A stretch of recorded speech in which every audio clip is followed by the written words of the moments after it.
Halo guys, kembali lagi dengan vlog kami.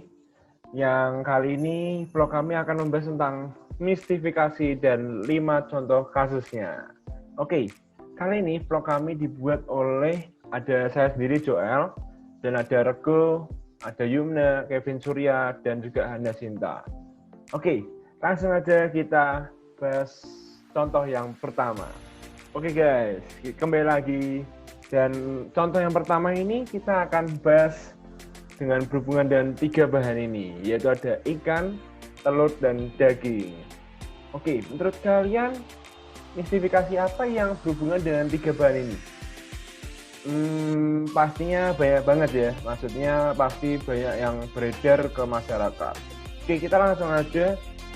Mistifikasi kali ini akan berkaitan dengan ibu nifas, atau mungkin kalau teman-teman kurang tahu berkaitan dengan ibu hamil, tapi lebih tepatnya ibu nifas. Oke, mistifikasi apa yang beredar di lingkungan masyarakat sih?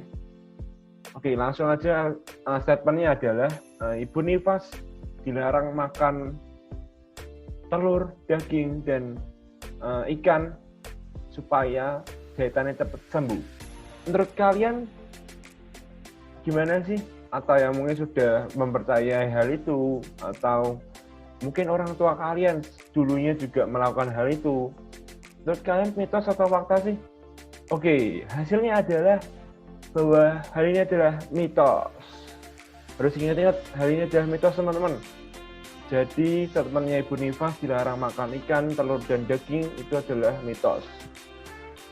Dan hal ini juga sudah dijelaskan oleh science.kompas.com. Karena protein sendiri yang tadi dimakan oleh Ibu Nifas dibutuhkan sebagai zat pembangun dan untuk membentuk jaringan otot tubuh dan mempercepat pulihnya kembali luka.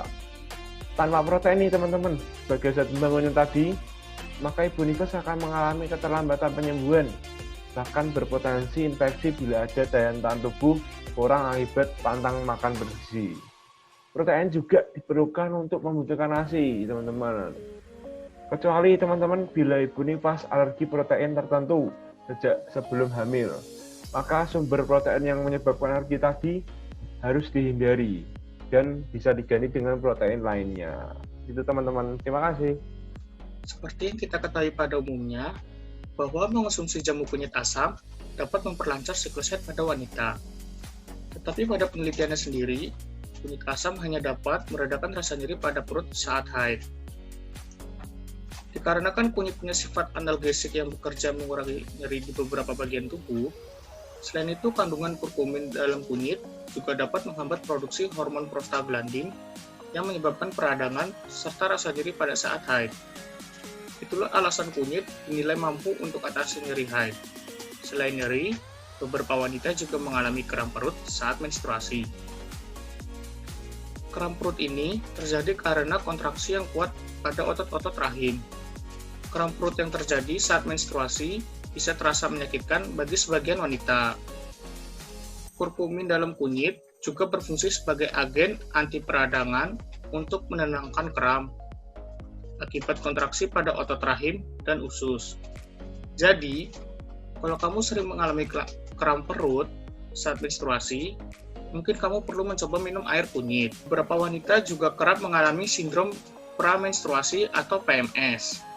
Sebelum mengalami haid, gejala PMS memang bisa berbeda-beda pada setiap wanita. Contoh gejala-gejalanya yaitu sakit kepala, migrain, pilek, lemas, atau munculnya jerawat.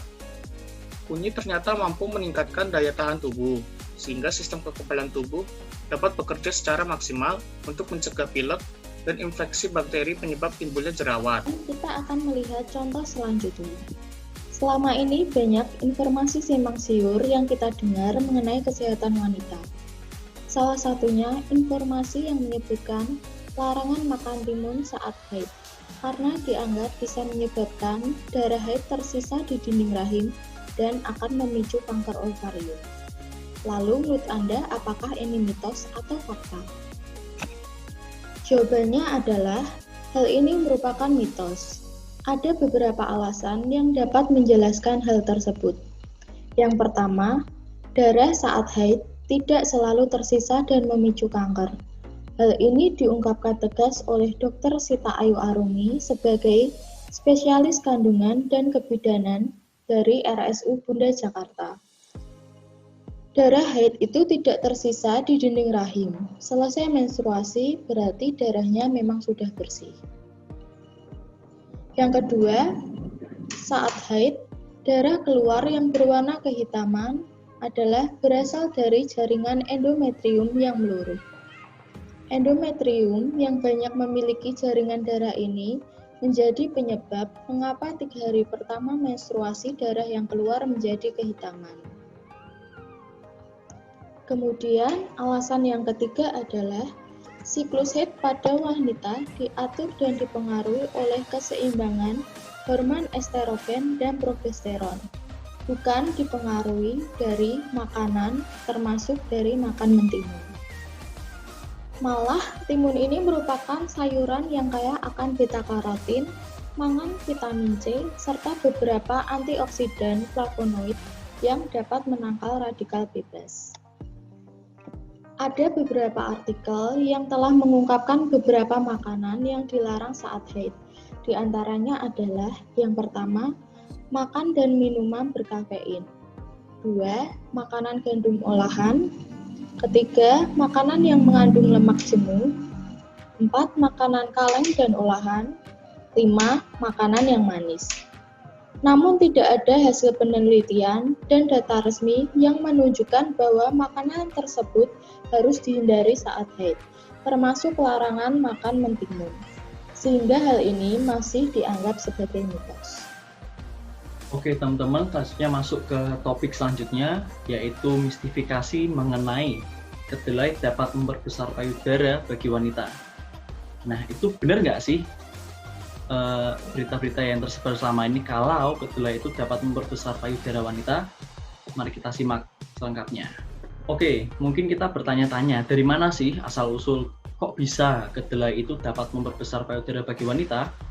Nah, cerita ini memang sudah berasal dari zaman dahulu ya teman-teman, sudah berasal dari turun-temurun, merupakan kepercayaan turun-temurun bagi masyarakat di Indonesia, di mana jika mengkonsumsi kedelai dengan rutin itu dapat memperbesar payudara wanita. Lalu seiring berjalannya waktu dan teknologi mulai berkembang, kita mulai bertanya-tanya, sebenarnya mitos atau fakta sih kedelai itu dapat memperbesar payudara bagi wanita? Penasaran kan? Oke, kita simak selanjutnya. Dan jawabannya adalah mitos teman-teman. Jadi kedelai itu dapat memperbesar payudara bagi wanita itu merupakan mitos yang sudah turun-temurun kita percayai, dan sebenarnya itu adalah mitos teman-teman. Lalu kita bertanya, kenapa sih kedelai itu dikatakan mitos apabila dapat memperbesar payudara wanita? Oke, hal tersebut dikatakan mitos karena kedelai itu tidak memiliki uji klinis teman-teman terkait pengaruhnya dalam memperbesar payudara bagi wanita.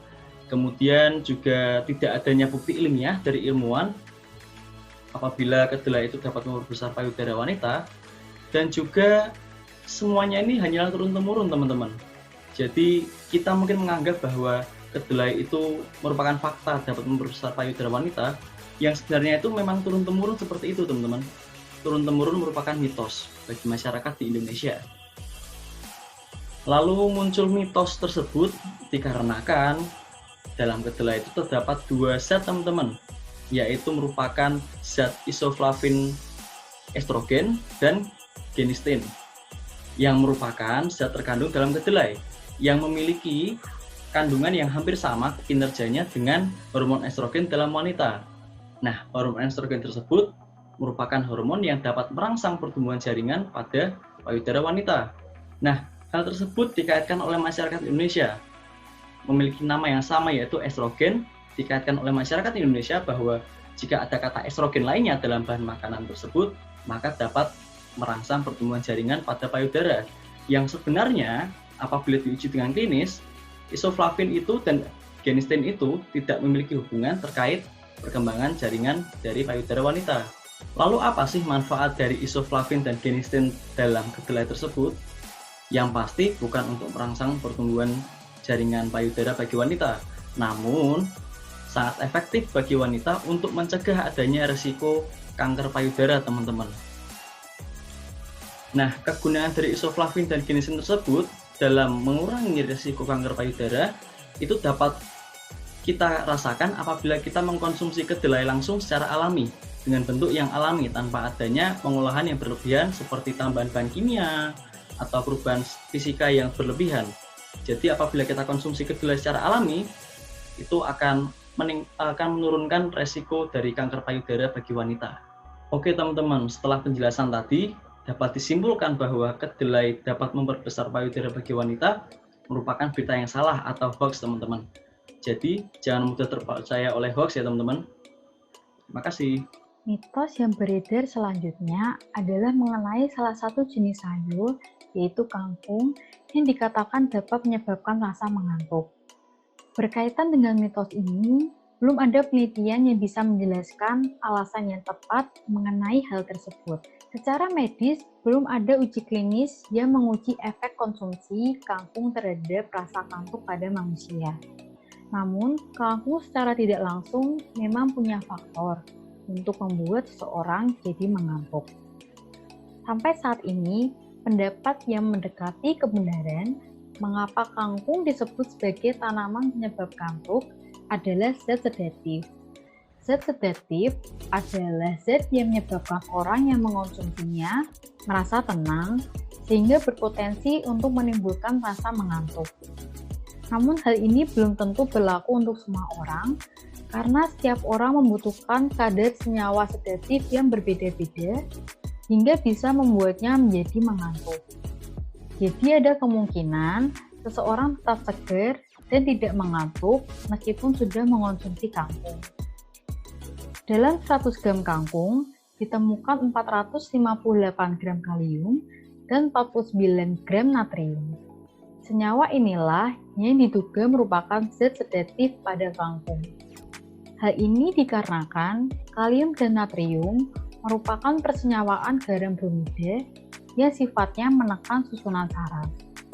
Selain itu, kandungan kalium yang tinggi dapat mengurangi tekanan darah. Hal inilah yang diduga menjadi penyebab timbulnya efek sedasi atau orang awam biasa menyebutnya sebagai rasa mengantuk. Hal ini didukung oleh penelitian yang dilakukan oleh Rano Anggara. Kangkung darat mengandung berbagai senyawa aktif seperti kalium dan natrium, yang merupakan persenyawaan garam bromida. Senyawa inilah yang sifatnya akan menekan susunan syaraf pusat yang diduga yang menyebabkan efek sedasi.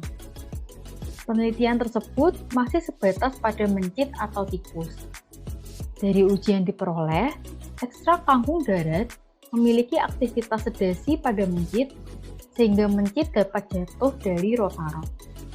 Jatuhnya mencit akibat efek sedasi yang terjadi karena menurunnya aktivitas motorik akibat proses depresi pada sistem saraf pusat. Hal ini juga didukung oleh buku Fakta 101 Mitos Kesehatan karangan Nutrifood Research Center yang menyebutkan bahwa kangkung mengandung mineral kalium dalam jumlah banyak yaitu 175 mg dalam 1 cup kangkung.